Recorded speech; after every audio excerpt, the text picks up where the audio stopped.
Dr. Sampath Chandra Prasad Rao, consultant ENT, head, neck and skull base surgeon working at Columbia Asia Hospital, Sarjapur Road. I'd like to talk to you about vertigo, or what we call commonly giddiness. Now, the sense of balance of the body is maintained by what are called the semicircular canals in the ears. The ear has three parts: the outer ear, middle ear and the inner ear. And the outer ear is the part what is seen in our faces. The deeper parts are obviously within the bone, what is called the skull base.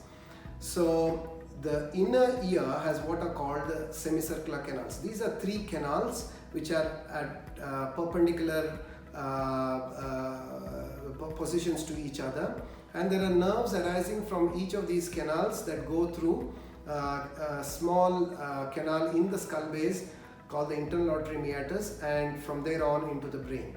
So there are inputs coming in from three canals on the left ear and three canals on the right ear, and nerves arise from both the sides and go into the brain. That apart, there is input from the eyes and input from the joints, what we call proprioception. So all these are external inputs that come into the human body, and they are taken through various pathways into the brain. And the brain is, like as all of us know, the central CPU of the body, which analyzes all the information and then processes it and thereby maintains the equilibrium or the balance of the body. Now, if a person has chronic giddiness, it could be due to peripheral causes, that is due to the balance mechanism in the ear, or it could be due to some problem in the eye or the joints, or it could be due to central causes, which means that the pathology or the problem could lie deep inside the brain, or where the pathways go into the central nervous system, which interprets all the messages. The third reason for giddiness could be more systemic causes like hypertension, blood pressure, diabetes, and a few other such systemic conditions which are commonly seen. Now, diagnosing vertigo is not so easy, because as I told you, there are several inputs and we need to rule out pathologies in each one of these systems, and that's by itself is a laborious process. Now, vertigo is, remember, a symptom and not the disease per se.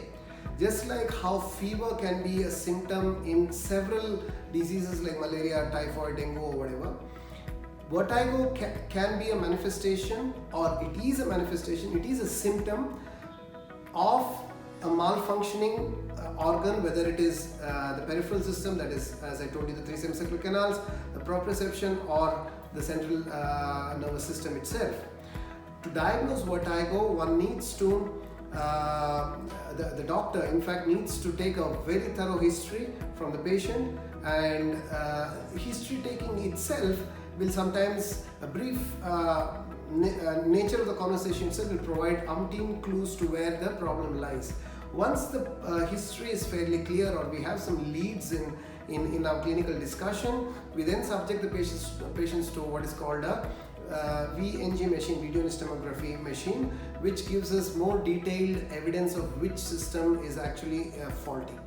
So a patient with the vertigo or giddiness or dizziness, whatever it is, has to be evaluated thoroughly, both clinically as well as using a VNG machine.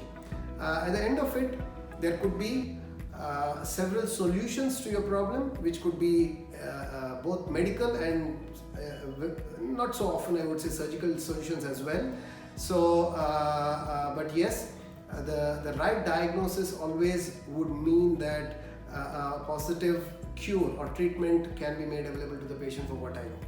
We at Columbia Asia Hospital, Sarjapur Road, have a fantastic vertigo clinic wherein both the ENT surgeon, the neurologist sit together and solve your problems and speak to you in a professional way, and we have all the equipments needed for you to be diagnosed of your condition, and thereby assuring you of the best optimal treatment for your vertigo. Thank you.